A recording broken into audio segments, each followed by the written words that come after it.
You're watching Transfiguration Today, your source for news from our church community. Hello and welcome to the latest installment of Transfiguration Today. I'm Erica Gehring. And I'm Dan Blankowski. For the last 25 years, he has guided this parish, and in true Transfiguration style, we're setting him off with a great big party.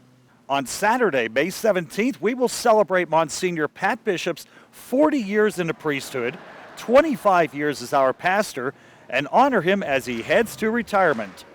The whole parish celebration begins with a special 7 p.m. Mass. Following the Mass, the party goes to Bishop Hall with a live band and great food. It is sure to be the party of the year. But wait, there's more. On Friday, May 30th, we'll have another celebration for Monsignor geared specifically for kids. Hot dogs, mac and cheese, face painting, crafts, a really cool photo booth, and much more will make this particular party perfect for young families. So make sure to join us and celebrate everything Monsignor has given our community for the past 25 years. Monsignor isn't alone in retiring from our staff. Preschool director Dara Browning is also ready to trade in the desk chair for a rocking chair, and the entire preschool had a party in her honor. Just for Ms. Dara, all the kids learned her favorite song.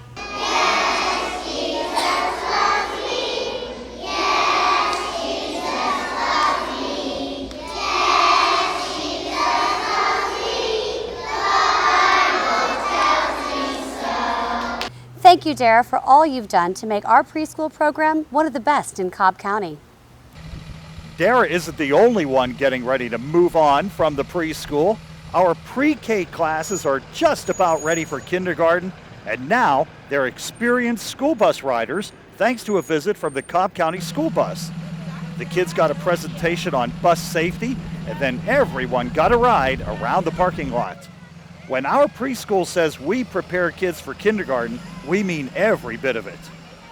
Hands-on experiences are a big part of the kindergarten readiness in our preschool program, and the kids just got to be hands-on with some cool animals. Ms. Darlene of Barnyard Friends visited, and the kids learned all about the many ways these animal friends help people. Goats, sheep, chickens, rabbits, and more were all on hand, and the kids got to get their hands on the animals to feed and pet them. Remember that our preschool is now enrolling for next school year, so if you want your kids to have a terrific learning experience like this one, contact the preschool office or drop in for a tour. Do you have some weird animals running around your house? Well, they are invited and welcome at this year's Vacation Bible School. Vacation Bible School at Transfiguration takes place June 23rd through the 27th. This year's theme is Weird Animals. God filled the world with lots of crazy creatures, including each of us. So when the kids feel weird, different, or even lost in a crowd, we can remind them that nothing compares to the extraordinary love of Jesus. They'll spend the week learning about His love, playing games, singing songs, and meeting a whole bunch of other weird animals in God's kingdom. You can register your kids now for VBS by visiting the religious education page of transfiguration.com. And don't forget, while you're on the prep page, don't forget to sign up your student for the next year's school year, 2014 and 15. You'll get a little bit of a price break, and you can make sure you get the class you choose. Dan, do you remember what name you chose for confirmation? Actually, Erica, I do. It was Jehoshaphat, because I lost a bet. Well, the teens just completed their initiation into the church with their confirmation. Bishop David Talley came to celebrate the sacrament of confirmation and confirm the baptisms of 128 young people. It was a joyous celebration, and Bishop Talley was fantastic, presiding over a prayerful and spirit-filled celebration.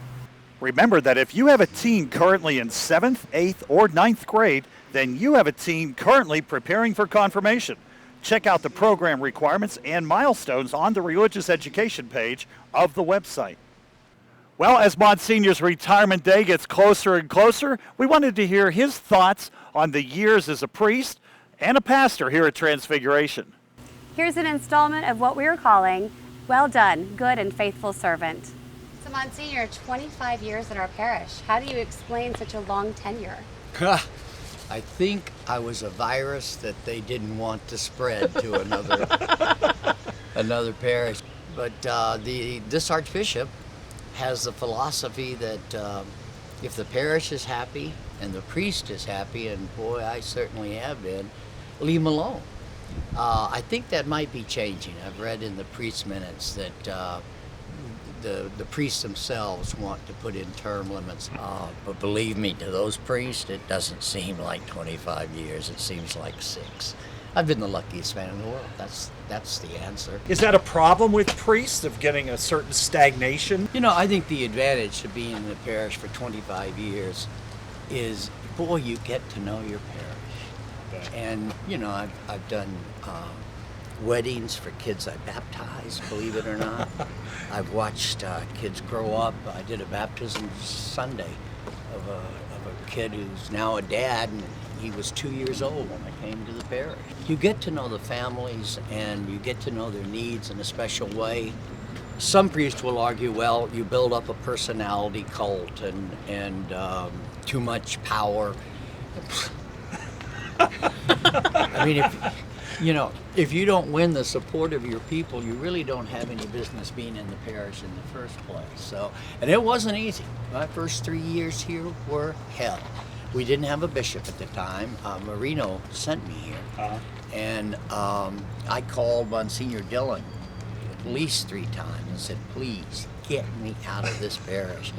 And fortunately, he just said, stick with it, hang in there, it'll be okay, it'll be okay. And boy, was it. I am so glad.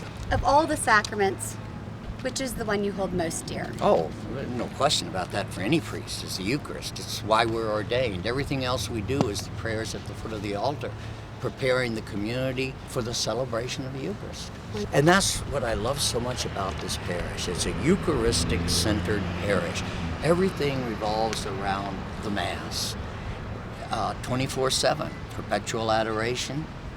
These people love the Mass, love the sacraments of the Church.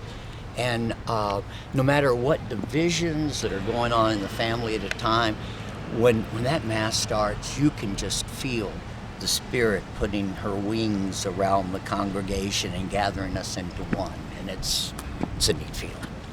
That would explain our sense of community being so strong. Yes, the Eucharist, by its nature, builds community. And my 2 predecessors, Father Ray Horan and Father Henry Gratz, were very sensitive to good liturgies and really built a parish that is centered in what the Mass is all about. I just had the privilege of being trying to carry on what they started. So as you're passing the baton to our new pastor, A great guy. His name is Father Fernando. He is from Colombia. His English is excellent. His pronunciation is excellent. He is a successful pastor at St. Teresa's. He's got a great sense of humor. The staff, when they met him, loves him. I think he's very interested in bringing his own touches, and but also carrying on the spirit of the parish. When I was sent here, the Archbishop said, I want you to make a few changes, but I don't want you to break the spirit of the parish. And I've tried to do that. And I think Father Fernando is coming in with the very same attitude, that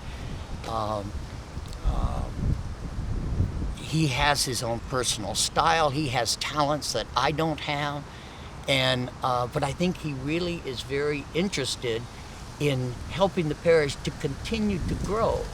He certainly is not somebody that's going to come in here and say everything you've been doing and everything you've been thinking is wrong, and we're going to change it all right now. He's a good priest, a good man, and I'm tickled to death that he's coming.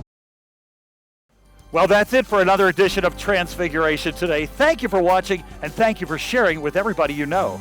our next episode will be on May 23rd. I'm Erica Gehring. And I'm Dan Blankowski. See you next time.